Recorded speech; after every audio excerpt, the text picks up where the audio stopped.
Great. Good afternoon. I'm Adam Lupel, IPI Vice President, and it is my honor to welcome you to this Global Leaders Series event with the President of the Republic of Estonia, Kersti Kaljulaid. President Kaljulaid was elected as a consensus candidate in October of last year after a widely respected career both in public service and the private sector. Between 2004 and 2016, she was a member of the European Court of Auditors. This event is part of an ongoing partnership between IPI and Estonia, for which we are grateful. Indeed, this is the third time in recent years that we have hosted a head of state or government from Estonia. In 2014, former President Thomas Hendrik Ilves spoke to us about the new security reality in Europe. In 2016, Prime Minister Taavi Rõivas spoke to us about harnessing the power of information technology for better governance, Digital Estonia. And today we will discuss how small states can maximize their impact in global affairs. In addition, IPI has held events with Estonia on peacemaking and child protection, peaceful, just, and inclusive societies, and on applying the global study on women, peace, and security.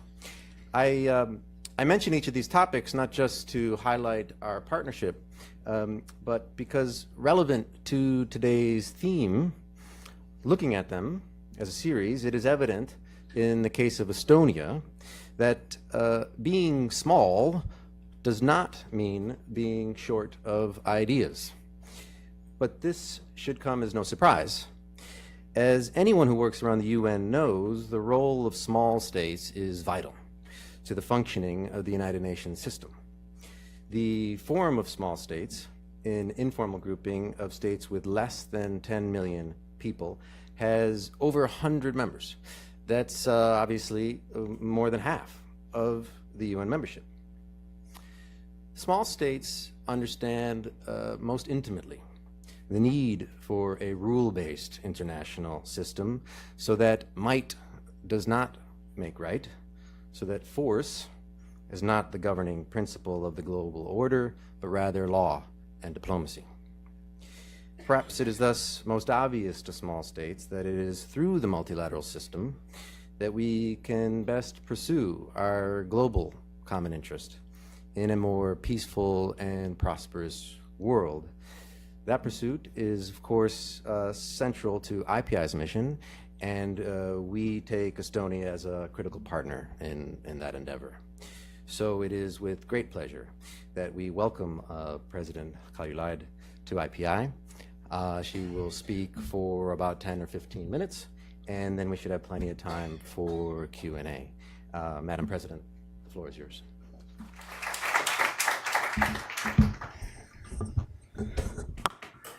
Thank you for the nice introduction, and thank you, dear guests, to being here. I'll try not to talk too long because indeed Q&A is something I love much more, because then I know I'm talking about the things which people really want to know. But nevertheless, a short introduction on how small states can maximize their impact in global affairs. It's an important month for us in Estonia because 2 weeks ago, on July 1st, we assumed the presidency of the Council of the European Union for the first time ever. And another first takes place later today when we officially launch our first ever candidature for a non-permanent seat in the United Nations Security Council. In the next 6 months, we will do our best to provide leadership for the whole Europe. And should we be elected to the Security Council, then we will, of course, try our best to make sure that the United Nations is able to meet the demands of rapidly changing world. Doing our best is actually what we as a small state have to do, just in order to make an impact and survive in an ever more unstable world, where rules are not only bent but broken, and where unpredictability has become the norm and the only predictable thing, where peace and security is always under threat. Small states are, of course, not at all the only ones affected by the overall increase in global tensions. But the erosion of international rules and agreed principles could weaken the global order as we know it, and it will impact on large countries and on small countries. Issues such as socioeconomic development, migration, and climate change are global challenges which do not choose big or small. The effect is there for everyone. I agree with those who argue that small states are objectively more vulnerable to the shifts, especially the unexpected ones in the international arena. In economic terms, small countries are generally more dependent on international trade, for example. In political terms, you might have less influence, not to mention the obvious military power. Fortunately, however, there are ways to compensate for those vulnerabilities and to maximize one's influence on the global arena. Small countries can and often do punch above their weight. Indeed, of more than 100 small states in the world, there are many success stories to be told. Many examples, Luxembourg, for example, of small states that have accomplished prosperity and are considered global leaders in a particular field. And as a small country ourselves, we have learned a lot from others with small populations. And first thing we have learned is this: you don't consume, you contribute. You always have to take the contributing view. There is no other way to be visible on international scene than by contributing. There is no other way than to seeing the whole global picture as a puzzle where one piece is missing, the piece of your wisdom. This is the only way for a small country to be confidently present and influencing the international community. And as most small states, Estonia, of course, champions multilateralism, because otherwise you wouldn't have a platform to influence and to contribute. We don't only believe in it, but we thoroughly depend on it, and we recognize that as well. And therefore, we have an existential need for multilateral cooperation to keep developing, keep responding to the expectations of citizens of the world and the international community. Otherwise, we are under direct risk. Big countries can take risky steps alone, small ones absolutely cannot. Our foreign and security policy in Estonia rests obviously on our membership in NATO and the EU, and they are two main organizations in the Euro-Atlantic area. But it is also significantly enhanced by our membership in the United Nations, adding a non-regional global layer to our multilateral network of countries with whom we are used to cooperate and with whom we know how to cooperate. The United Nations is, after all, the only truly global international organization which is responsible for and capable of enforcing the internationally accepted principles. For Estonia, a small country, these norms and principles, together with international cooperation, are actually our greatest weapon, the only weapon we have on international arena. Reputation or image is also very important for small states, because even if you have the multilateral cooperation architecture, every state has also an image among other states. Every state is a separate culture. States differ by their culture. And it is quite difficult to build up an image and a reputation if you are small. It's remarkably easy, though, to damage. We do rely on our allies and partners, and we care what they think about us.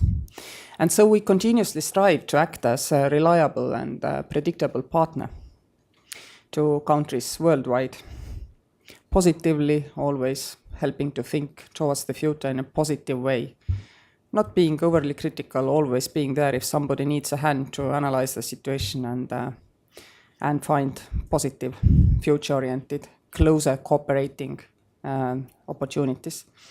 We will never say, this doesn't work, let's withdraw from international cooperation. We will always be the ones most keenly promoting compromises so that we don't need to withdraw Same applies for the European Union, for example. The same applies here for the United Nations.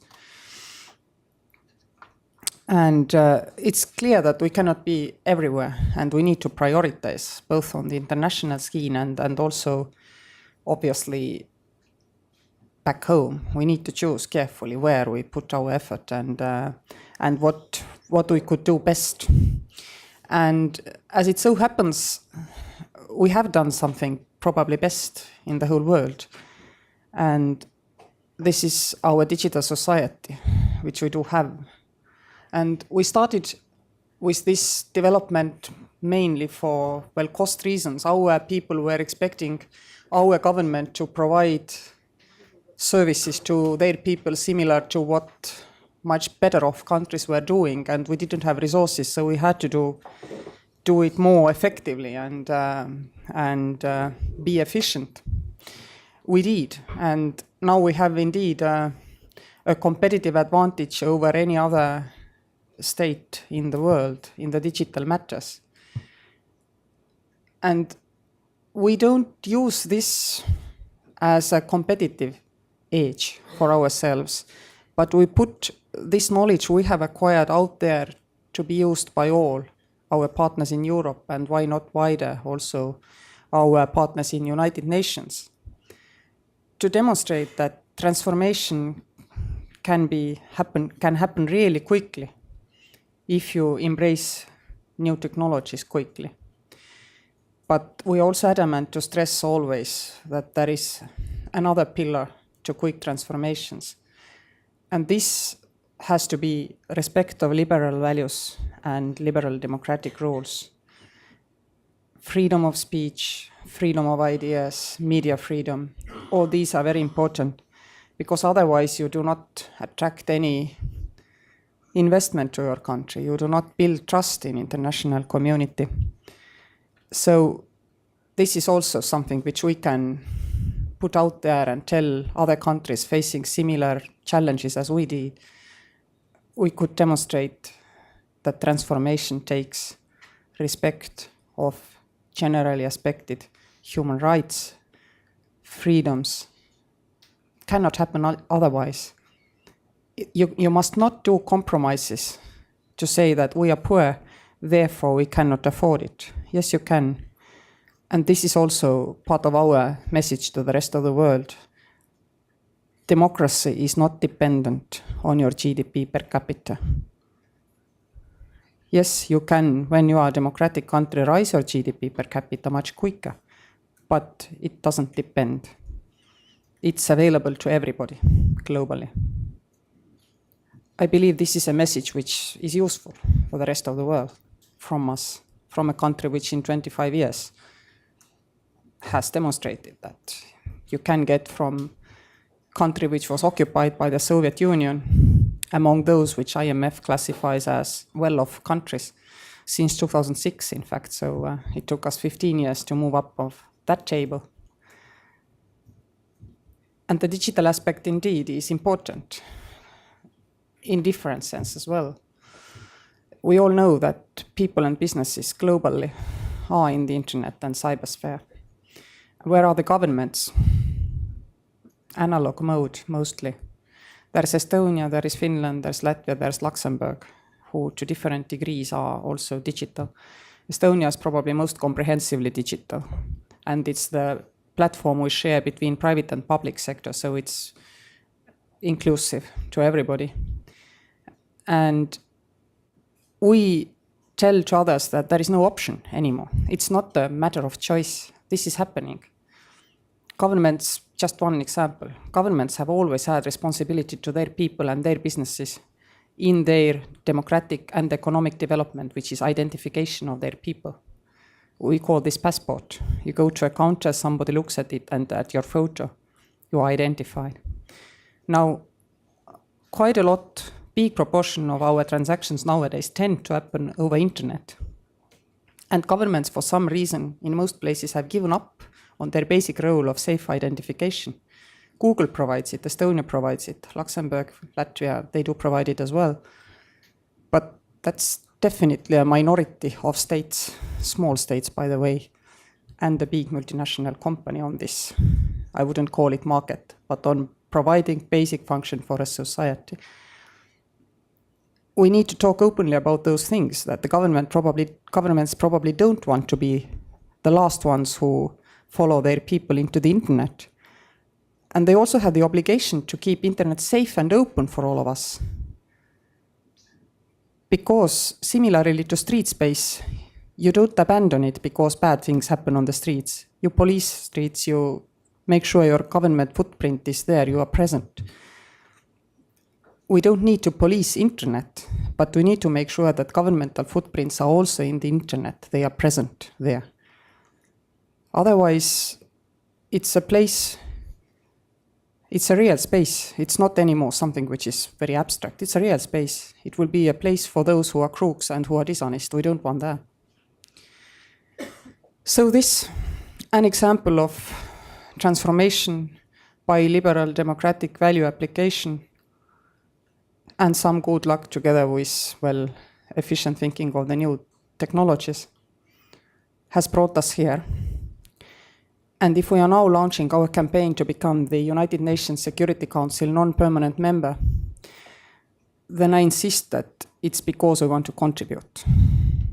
We want to contribute generally to the understanding of what humanity is in 21st century and what governments need to do to be still present for their people and their businesses. This is something we want to tell.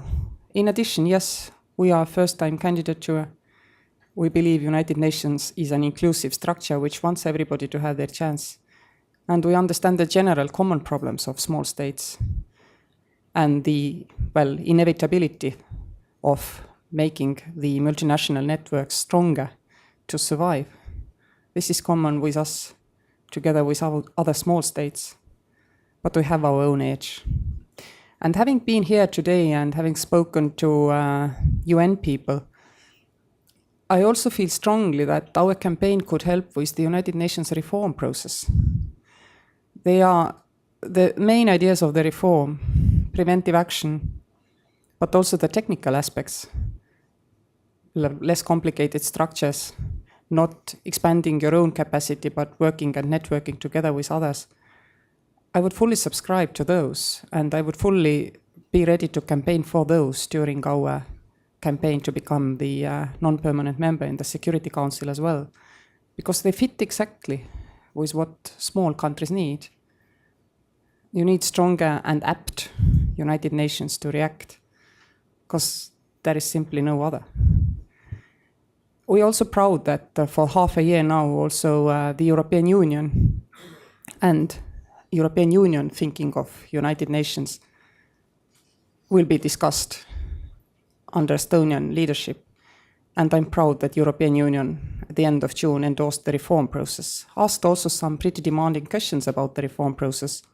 So we have on what we can work together.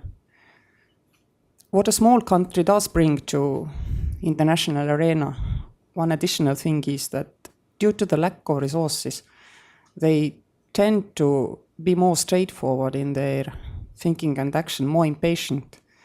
Exactly as I said, since the risks of, well, obsolete multinational structures for us is higher, we want to see clear result. And, by the way, we need to report to our people tangible results of what we are doing. Because a small country always has to spend proportionately more. In big country, probably nobody notices or asks how much you do spend, let's say, in United Nations. In Estonia, this is the first question you get, is the number. What is the number of diplomats you need to contribute? You will tell the number, but you need to tell also what did actually this contribute to people. We will tell security, but we will also need to show tangible results from multinational organizations. Always. Same applies for UN and the EU. I'll stop here now and with the general remarks, and I'm ready to answer any question. It doesn't need to relate to particularly a small state issues. Can be other topics and themes which you want to bring to the table. If I'm not able to answer, I'll honestly say so in 2 words, more or less. No muddling through there. Thank you.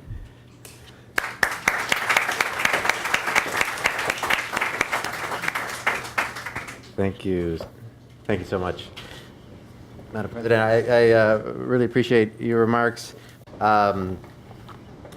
especially I think some of your comments alluding to some of the vulnerabilities, but also really the opportunities that small states present to the international system, especially this idea that the norms and principles of the multilateral system are in some ways the greatest weapon for small states in the international affairs in a system that still in principle is based on sovereign state equality. I think having a body of states that understand that is critically important for many of the issues that we hold dear.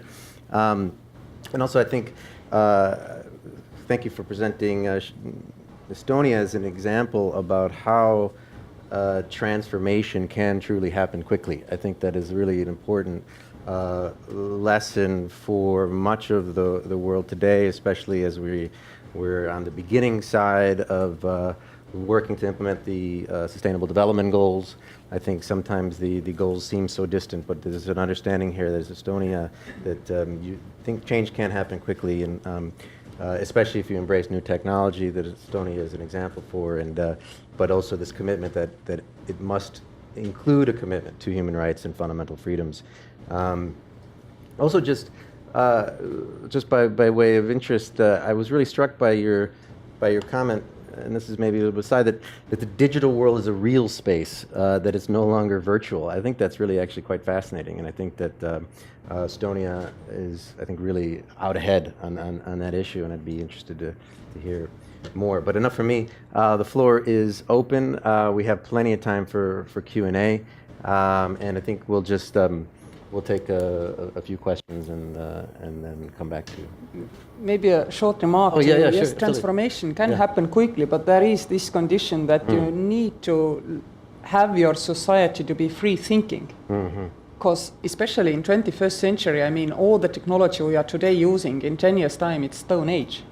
So it cannot be left to the select few to plan the future. It has to be a group effort of the whole nation. Most of the ideas will die, but some will survive. So it's becoming more and more important, in addition to capturing foreign capital, to have free thinking in your society. Otherwise, you will fail to react to the outside change. Yeah. Great, excellent. Questions? Don't be shy. Indeed, don't be shy. Yes, in the back there, please. Actually, I have been mulling over this question.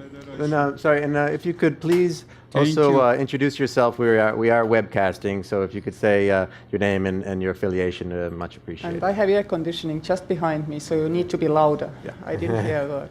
Thank you. My name is Mehdi Mirafsal. I am a freelance consultant.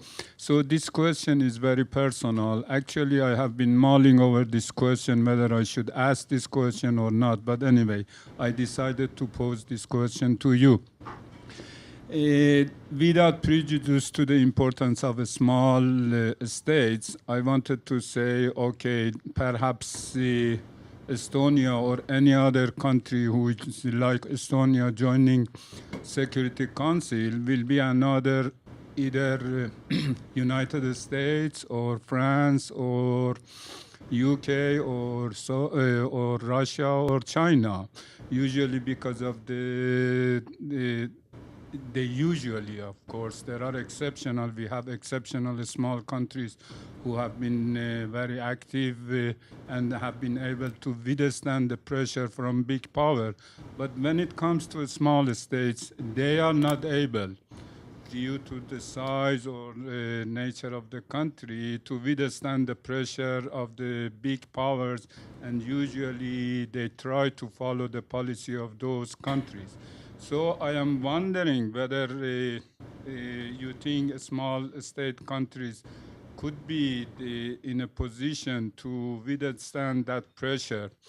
And as far as I know, the other countries who are not the veto power wielding like to see countries to be members of the Security Council that could withstand the pressure and come with their own idea rather than to follow big powers.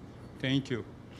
Thank you. First of all, this question about big countries exercising pressure over small countries goes directly against the multilateral thinking of the multilateral organizations. We have those organizations to uphold our most common principles that every state is free to decide, both in big matters and also in much smaller matters.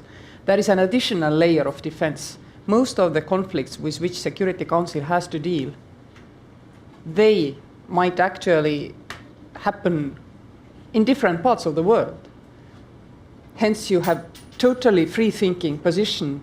You are not concerned that much, and you probably will think differently in a more balanced way, because you know that force is not going to solve those issues. And definitely, what concerns our country, we would never sell our principles, which are value-based, for somebody trying to offer us something in order to keep us in line. We have our EU partners, always somebody in the Security Council. We do talk among ourselves, and we commonly form our positions, but we are free, particularly in the multilateral environment. And our being there is the proof that multilateral environment does allow this freedom to small countries. And that is why it is so important to put our candidature out there, to go through this campaign, and then to demonstrate that we are a freely thinking country. We are not occupied by a bigger power just because they are bigger. In our thinking, never will be. Great. Thank you. Yes, please, over here to the right. Thank you, and thank you, President. Lucinda Longcroft, I represent the World Intellectual Property Organization here in New York. Estonia has delivered and contributed such innovations in terms of policy and infrastructure, things like the e-citizenship or the data embassy in Luxembourg, and other technological innovations like Skype and others. Since 1991, when Estonia effectively had more of a blank slate than many other countries in establishing its ecosystems, and in particular its innovation ecosystems. What do you think are the key elements of that innovation ecosystem that have enabled Estonia to develop, innovate, and contribute such interesting elements to the world society? First thing is already many times mentioned here. We do not try to have a couple of clever men, let's say a government, to form the ideas, form 30-year strategies, then go forward. We are much more inclusive. Digital Estonia is actually a demand by Estonian people and private sector towards the government, because they recognize that what private sectors already have, because in all countries, your private sectors have what we do have in between government and private sectors. They recognize that there will be huge value in making the whole society digital, not going only by, let's say, digital banking alley in one corner and offering digital, buying books in another corner. They recognize that if we have a common national architecture where we identify people and everybody is free to provide services using this layer where the identification happens, it's nothing more than just checking identity, exactly looking into your passport, just more secure because your picture may be outdated or somebody checking might be lazy to check it. It takes a physical card and 2 separate codes to identify yourself. This is very inclusive. Also, we recognize that for it to benefit the whole society, we need to involve all generations. We did. And we in the government, because we have a small government, 35% of the GDP is tax revenue level, we didn't decide to provide this education alone. We said to our private companies that, yes, we are going to create this digital architecture, but you need to help us to make it all inclusive. And then we all sat together and thought how to do it. And for example, free banking services over internet banking were offered to elderly people. So they didn't have to displace themselves to go to the bank, and they could all use it. And this has resulted in the fact that this 2% of GDP, which we save by having the digital signature in this country, it's heavily skewed towards simple people, smaller people, less rich people, and small and medium-sized enterprises, because big bureaucracies and rich people have their way of managing. And this is how we have done it. It's a digital society. It's not something which is technologically much different from what you have in internet banking, for example. But the inclusivity comes from the state action. Technology-wise, it's quite old-fashioned actually, and it has to be because it has to work millions of times and never fail. This is something which we cannot achieve if you use cutting edge. Beta versions are not stable, everybody knows it. It's old-fashioned, but you know, all societies have benefited more from the old-fashioned and tried and tested technologies. I'm thinking of cars and washing machines compared to rockets going to the moon. Which benefited the society most? I would say cars and washing machines. So this is what we have. So in fact, it's nothing special. It's genuinely what every society is going through periodically, changing, using new technologies. We had, well, agricultural dominated societies. We went to industrial. We built based on industrial way of thinking our social systems. We are now moving on to digital. We need to change according to that. And one specific issue which I think is being missed in a quite big way is the fact that we are talking quite a lot who gets taxes of multilateral companies. But in fact, if you think of the digital societies, then an entity, an empowered entity in a society is a person, not a big company at all. You will have independent people working independently for companies in different corners of the world. You will have more and more of them. And then your industrial model, based on which our social systems run, needs to be rethought as well. You have to become a dock for people where they can plug in, get services, but in response pay taxes. It has to be geographically neutral. We need to start thinking of those things already. That's why we are so adamant that we are not keeping it to ourselves what we have done. Quite to the contrary, we are offering other countries to join us. We are ready to provide even this platform. Our companies are helping in other countries to, well, install the systems. But the difficulty is, it is the societal change. And as long as you think about it as, well, just digitalizing processes to make them more effective, you'll fail. Thank you so much. That's fascinating to think about. But what sets Digital Estonia apart is not so much the technology; it's the inclusivity. It's and you say geographically neutral. I think that's quite important. Apropos of Digital Estonia, we are actually collecting questions from our online community, Facebook, Twitter, and elsewhere. And so I will go to Hillary, our social media officer there, and maybe she can share with us some of the questions we're getting online. Hi,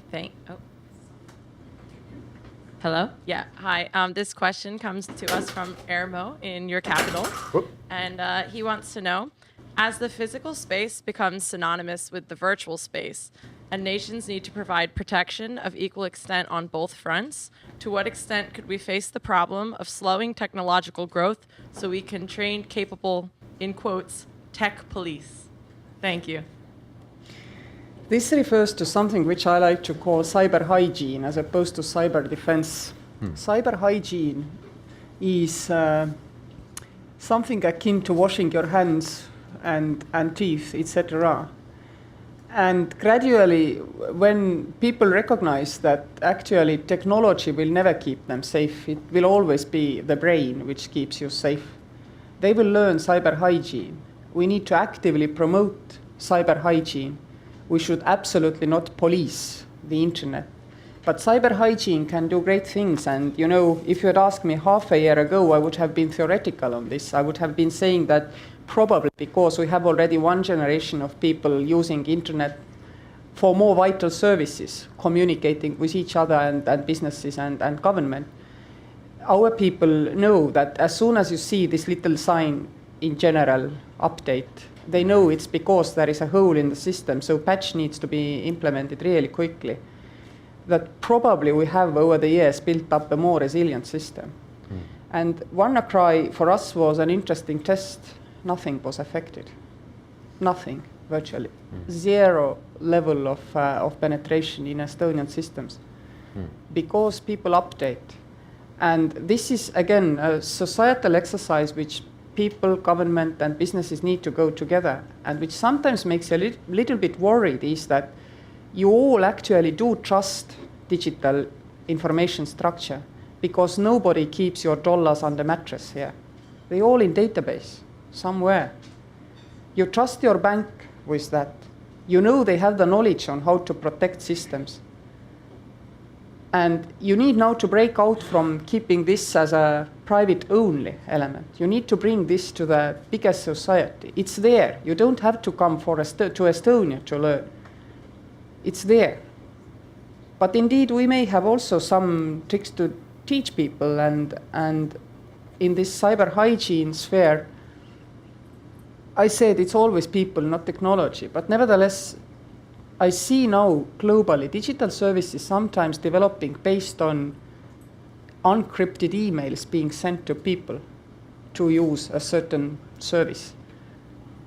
I've heard about digital prescription systems which use emails. I'm sorry, it's not safe. There have to be identification and a separate database from which, based on your identification, you will get the information what you need.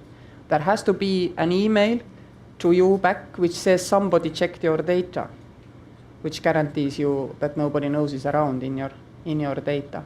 There has to be criminal offense for nosing around in the database if you didn't need to, even if you have access by your job. Without all those things, and these are now not technological at all, they are legal, societal, again, it will fail. And what I see as an additional reason for us to promote to do the right things is that if somebody says our digital prescription system leaked, we are all down the drain with reputation together, nobody would bother to look that our system was safe. Right here in the front row. Wait for the microphone. We can, and please introduce yourself. Gloria Kins, ALAF, which goes from Saudi Arabia throughout the Gulf. Society Diplomatic Review, which is a diplomatic directory in effect.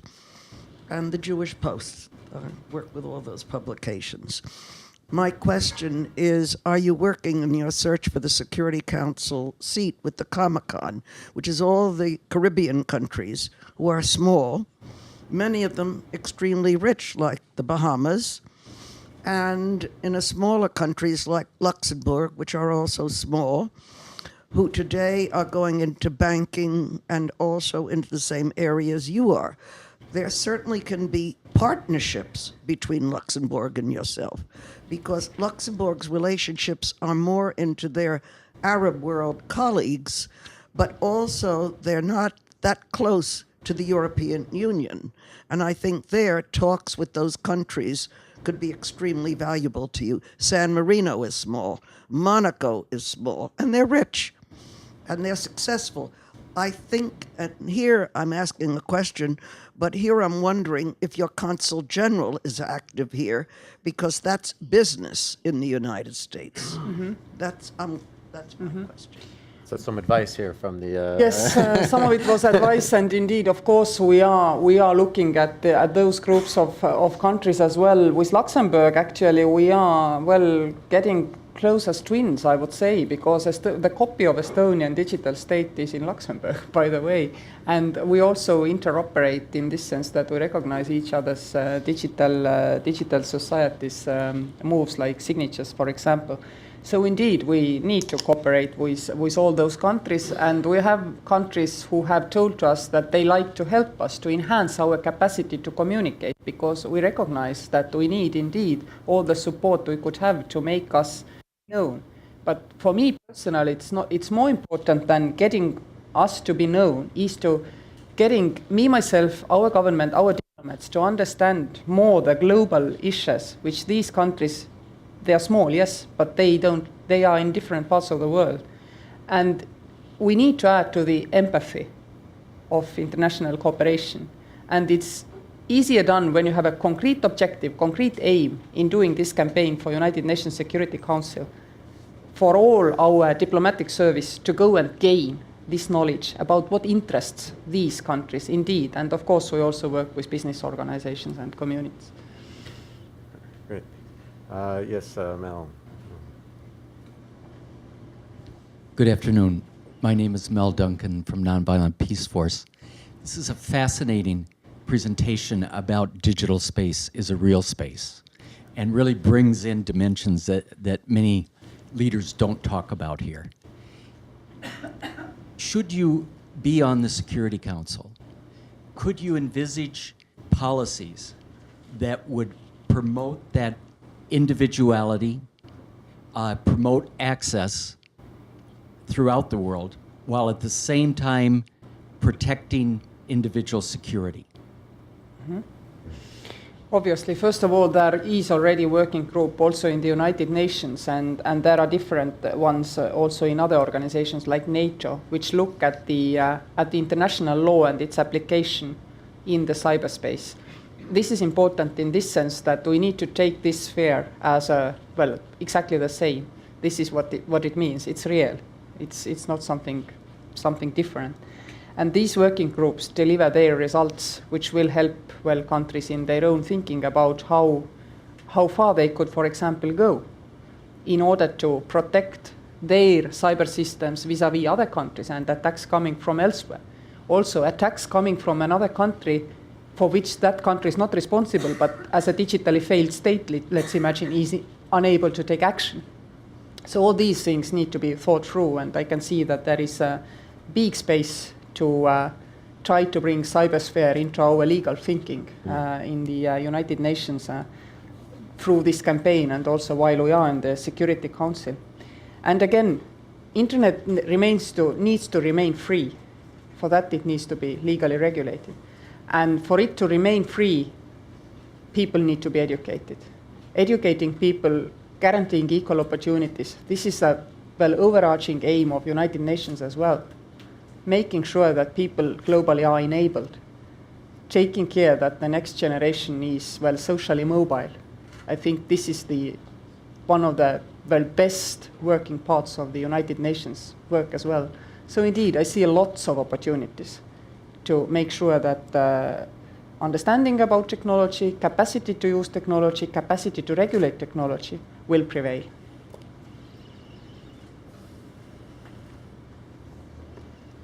Great. Yes, here in the middle. Hi, hello. My name is Marina Prihodko, representing the World Federation of Ukrainian Women's Organizations. And my question might be a little political, and for that I'm sorry. But as a small state and as a Baltic state, along with Latvia and Lithuania, Estonia for Ukraine is a sort of beacon of hope. It is a successful small state, but it is also a member of the European Union and NATO, and all of the successful tenets of a state that can be. And my question is, do you think that there is a possibility for Estonia to be or play a larger role in leading the states of the former Soviet Union to one day also become as successful, even though perhaps not as small as Estonia? Absolutely. We do not want to any country east to us think that we are on the bus and we are happy to close the doors and drive away. We are militant about keeping open the perspective of rejoining Europe. Not my words. It's High Representative Federica Mogherini who said in Tallinn Lennart Meri Security Conference that she believes that one day when those countries in Eastern Partnership or also Southern Partnership, when they are democratic countries where NGOs, people, civil society, all are free to act the way they want, where the corruption level is low and it's rule of law state, this will open the doors to discussion. Why on earth are they not joined, let's say, for European Union? Indeed, for time being, there is no discussion about enlargement perspectives in any sphere. But again, all these changes need to happen to Eastern Partnership countries for themselves, inside European Union, outside European Union, with the help of free trade agreement, for example, for Ukraine. If you are a thriving liberal democracy and there is low level of corruption and business can invest in your country feeling sure that their investment actually is protected also by the state, this is useful to your own country. And it might be a bonus at one day that there is another additional option. We do organize Eastern Partnership Summit during our Council presidency in November, and we do hope to provide concrete and tangible results. And we do invite Eastern Partnership countries to many conferences and occasions which during our Council presidency take place in Estonia. And we do keep Eastern Partnership countries in the heart of the Europe. That's why our summit is in Brussels. It's not a Tallinn summit, it's a Brussels summit. So we do not forget Ukraine. Yes, here on the left. Thank you. I'm the United Nations Youth Delegate from Slovenia, Sabina Carli. So I'm coming from a small country as well. Being a country that has a competitive advantage in digital technologies, as you said, what would be the lessons learned and the lessons that you can share when it comes to youth inclusion, meaningful involvement of youth in decision making? Thank you. Could you repeat the second part? When it comes to meaningful involvement in inclusion of youth in decision making. Of youth. Young people. Yeah, thank you. That was the word I missed. Actually, if you think of the societal changes, then all you need to do is to have a vibrant civil society and a governance model which listens to younger people as well. Because obviously it's not the young people who tend to hold on to the old. And I'm quite sure that young people and their role in educating their own grandmothers is part of our success. To have this happen, I believe there are many decisions you need to take as a state. One of them, by the way, is liberal job markets. I'm back to liberal freedoms and values. Because if your job market is equally open to everybody who has less or more, experience, has gathered less or more years in particular system, private or public sector, if you have more flexibility, then young are not left out. In Estonia, young people do not demonstrate higher unemployment rates than elderly people, precisely because our job market is also very liberal. You don't gain anything by sticking to the same job or sticking to public or private sector particularly. There's nothing to be gained from that. It's so free. And this makes actually young people, able to be very active in the society because they are also supported that by their role in the job market. I believe this is very important. Thanks for that question. Thank you. Very important. You know, it's funny because in this neighborhood currently, the topic of youth has been the topic of a lot of discussion. It's something that we focus on here at IPI. But I was struck by in your talk you spoke about all generations, and I thought the comment that you made that the internet banking was in some sense used to help the elderly because they're sometimes stuck at home and such, and I think that's an interesting connection, and that I don't personally usually think of the digital space as friendly for the older generations, but clearly it can be. It has to be. It has to be. It has Absolutely. to be as a principle for including all generations.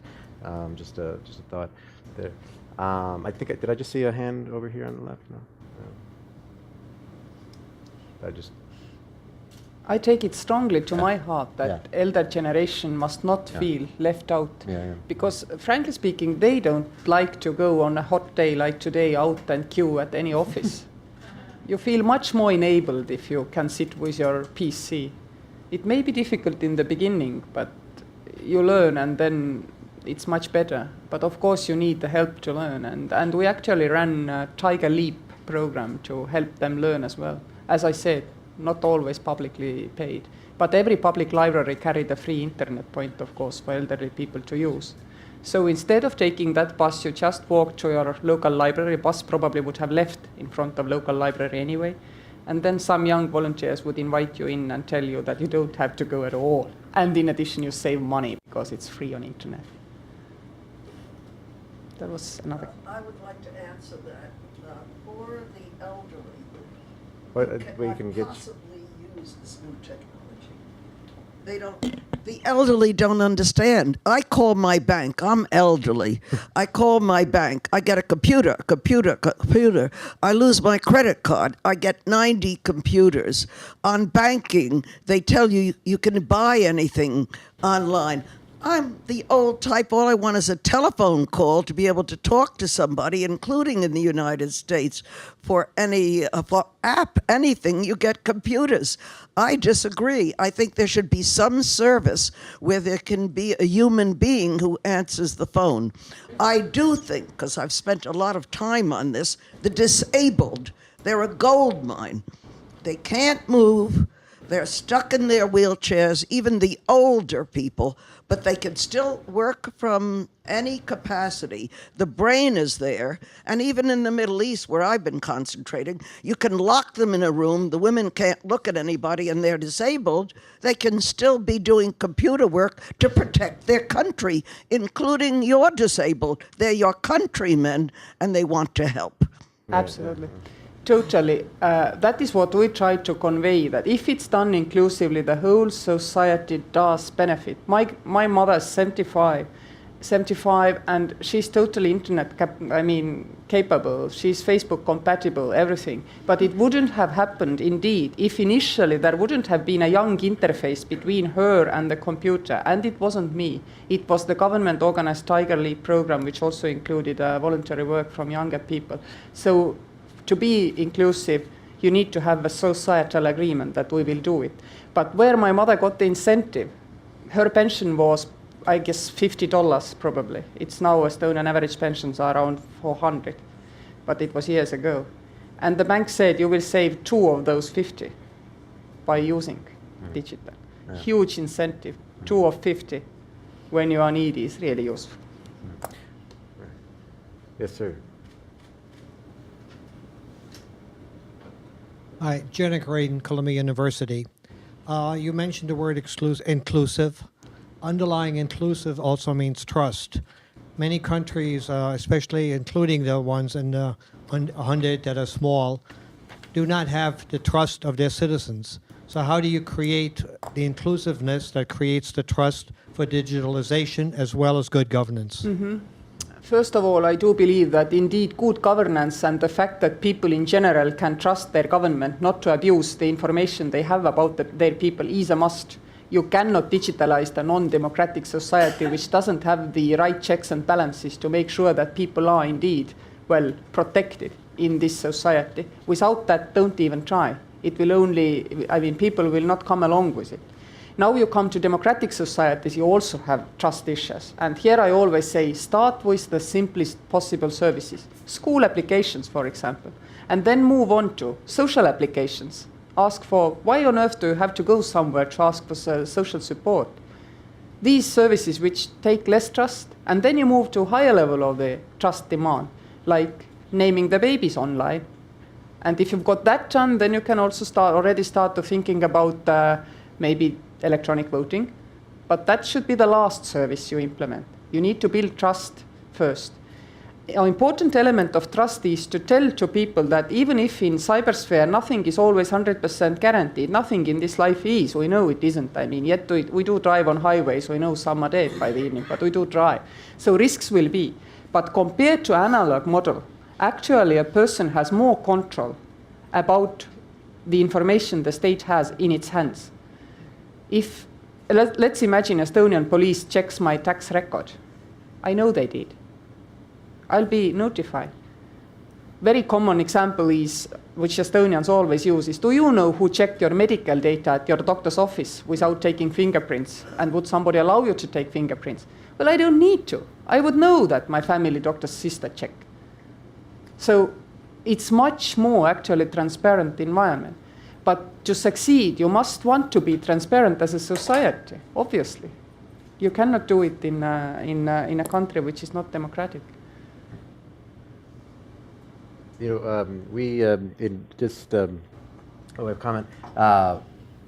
IPI engaged between 2014 and 2016 in an overall review of the multilateral system. There's something called the Independent Commission on Multilateralism, and this issue of trust was something that just came up over and over again at every level of society and government, that there is a decay of trust in institutions and in the system. And I think that one of the recommendations or one of the ways forward is exactly how do you rebuild trust in the system. And one of the one of the findings that we came to is exactly along the themes that you've been discussing, is inclusion and how to think about ways in which to improve participation in the system. And I think Estonia, by your description, provides a great The example trust of works that. the other way around as well.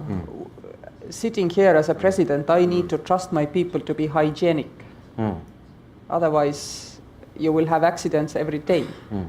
And if you have accidents every day in cybersphere, trust is eroded. Yeah. So it's mutual, goes both ways. Yes, here in the second row.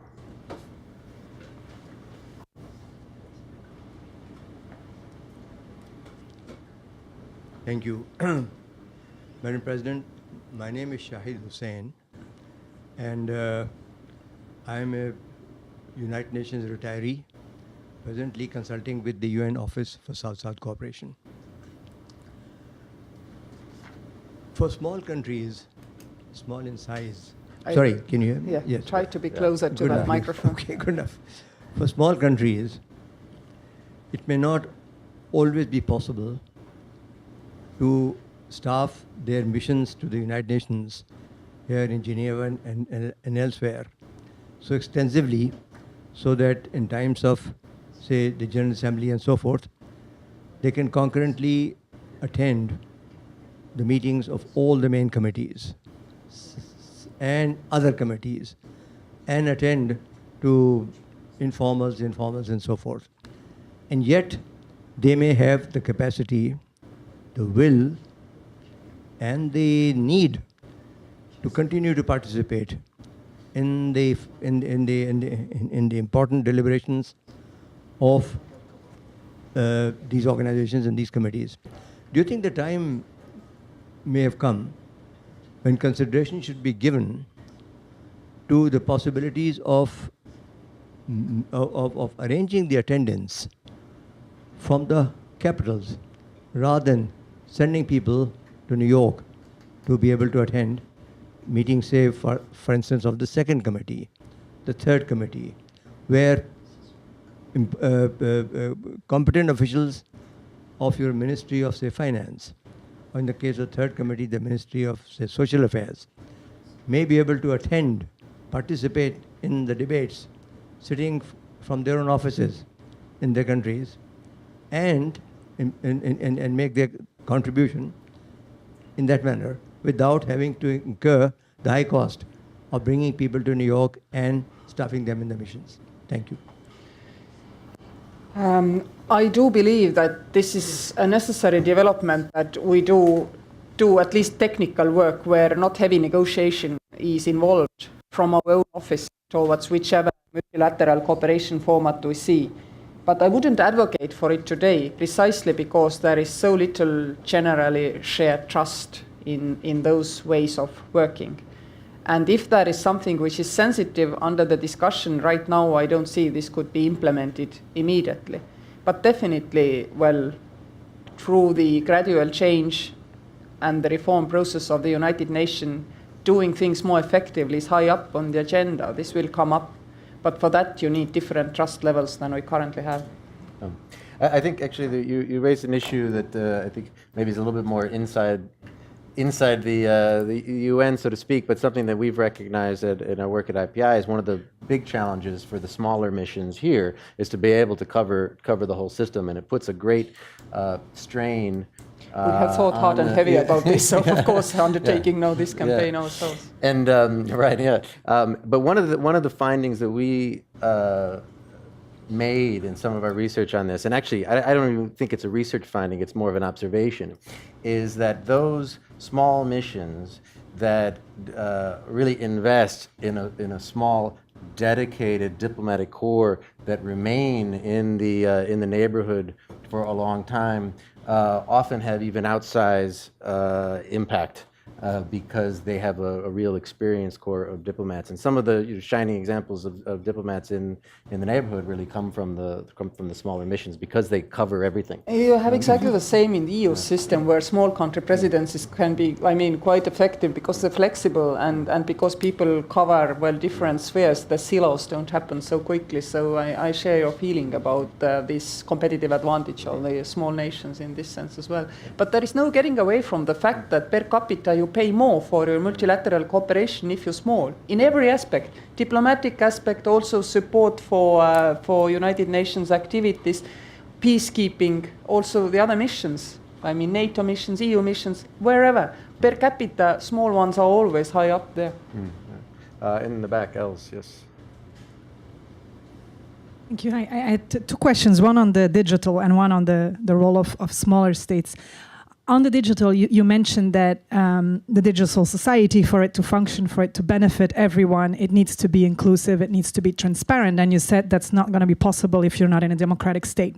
And so I wanted to kind of push you a bit further on that, because I don't necessarily am convinced that a democratic state equals transparency and inclusivity. I think there's a lot of democratic countries in the world, bigger and small, including even within the European Union, that are totally democratic, but they're not necessarily there in terms of the transparency, the inclusivity, and even moving and having those principles really guiding any digitalization or innovation and going to the future. So I wanted to see with you, even in a democratic society, how do you get to that level? How do you create the incentive for the whole society to buy into this inclusivity and transparency? I think, as I said, in a lot of democratic countries, I don't think governments or business are that transparent or inclusive at all and are not necessarily interested to be so.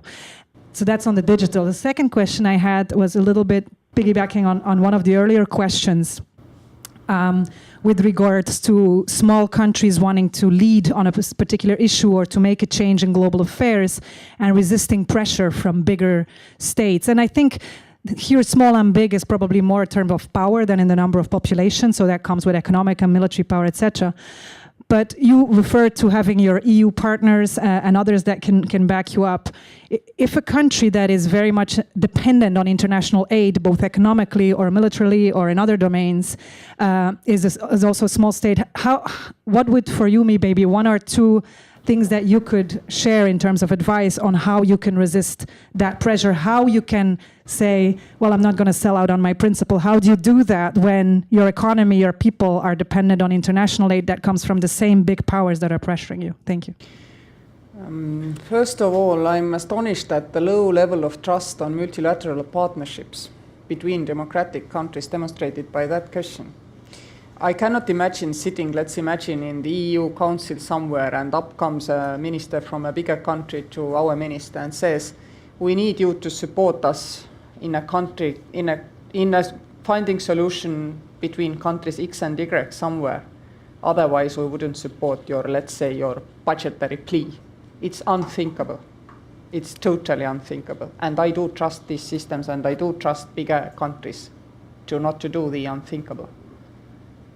If that would happen, then it's even more necessary to remind that this is against the values you yourself said. Every country has the right to decide in broader sense and in more narrow sense. In Europe, we uphold this very much. Now the question of the less transparent and inclusive but democratic societies. I agree, governments might not be interested that much in transparency, but people are. People should be. And most of the voters, by definition, majority of the voters stand to win from transparency and inclusive digital society. And it is part of the obligation of those politicians who know this is the case to tell people this. I'm sure you can run a campaign saying that if we do a digital society, we will save certain percentage of our GDP because we did it. And small businesses and little people are the winning end. Because big businesses and they know how to handle big bureaucracy. I can see, by the way, French Prime Minister being adamant that France needs what Estonians have quickly. And he's standing up for the inclusivity of their own people. So it does take some perspective of what voters do want. But finally, it always prevails that majority of the votes are in the hands of simple people.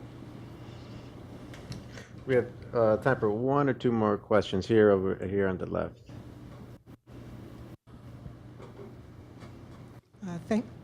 Thank you very much, Madam President. This has been a fascinating talk. I just wanted to Just bring... hold the microphone a little bit closer. Hard Sorry. to hear. Is it Just clearer hold it now? close to your mouth, I think. Thank you very much, Madam President. It has been a fascinating talk. I just, perhaps this is a bit of a variation on a couple of questions that were already asked, but I just wanted to perhaps seek your guidance and if you could elaborate a bit more on, given the comparative advantage in the digital space and entrepreneurship that Estonia enjoys, if there are any particular, and if you're spearheading any particular initiatives harnessing those comparative advantages in the UN. Thank you very much. I'm sorry, entrepreneurial, I failed to understand what you were seeking me to elaborate on. Yes, my question was essentially, given the comparative advantage that you have, you spoke a lot about and you alluded a bit to, the perhaps on legal and perhaps other UN reform matters. I was just wondering if there were any particular initiatives that you were looking more closely on within the UN sphere. We have actually, it's interesting because it's a closed circle. We have an e-governance academy in Estonia, which is a joint development of UNDP and Estonian government. And this is contributing quite a lot to the digital transformation debate in least developed parts of the world, but also it is contributing to the discussion, let's take UNICEF, for example, or UNDP itself, on how to actually benefit from what we have created with UN's own help to make indeed the UN community itself to run smoother. And in fact, if we'd imagine the world were a perfect place, then I would say we offer e-residency in Estonia. So there is an opportunity for those who are not Estonian citizens to apply for a digital card, identity card, which they can use similarly as Estonian citizens. No other rights come with it, but you can send encrypted emails, sign digitally, be identified based on that card, open a company if you want to as well in Estonia, but this doesn't come into this multilateral cooperation. And I have one international organization which I can bring out as an example, which is a tiny one, but which does run its own business, which is not Estonian related in any way, using Estonian e-residency cards. And this is a small skiing federation called Worldloppe. Our system would tolerate much bigger systems to use the same model. So if I could if I could do one thing for the whole UN community, which would benefit them most, I would hand out Estonian e-residency cards and make it happen so that they will all dare to use them starting from the day after tomorrow. It can be done if we all want to do it. Estonia has a system which is open to citizens of the world. So we can do it if we want. Incredible. That's a incredible initiative. One more question and then we'll wrap up. Thank you. Good afternoon. Tere päevast.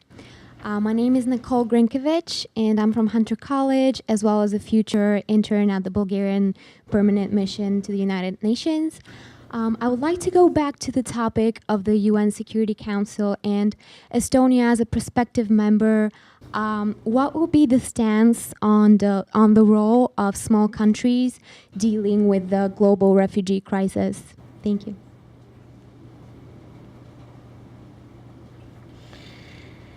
I see global refugee crisis as a totally non-geographical and borderless issue. It affects big countries, it does affect small countries in a very similar way.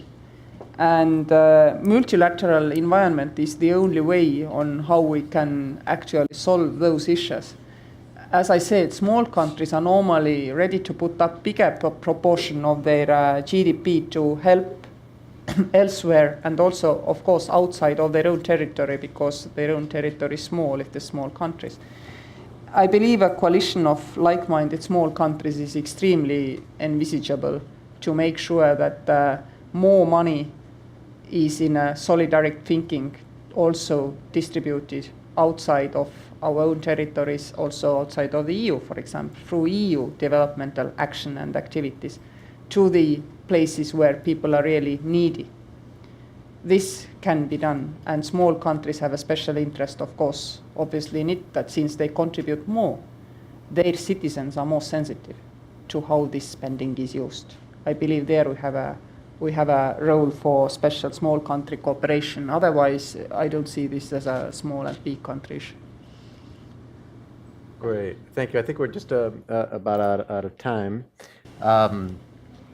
This has been a fascinating discussion. You mentioned in your talk the advice, in some sense, to small states that you need to, and diplomats need to look at the whole system as a puzzle, and try to look for what is missing and find out how to contribute. I think one conclusion that I come out of this is clearly Estonia has a big contribution to make, not least in the talent of its leadership, but very much obviously in respect to big thinking about digital transformation, but perhaps more importantly, I think, related to inclusion and the promotion of democratic societies. I think that really comes up very strongly. So I just want to say thank you very much for your contribution today. It's been a fascinating discussion, and please come back and speak to us again soon. Thank you.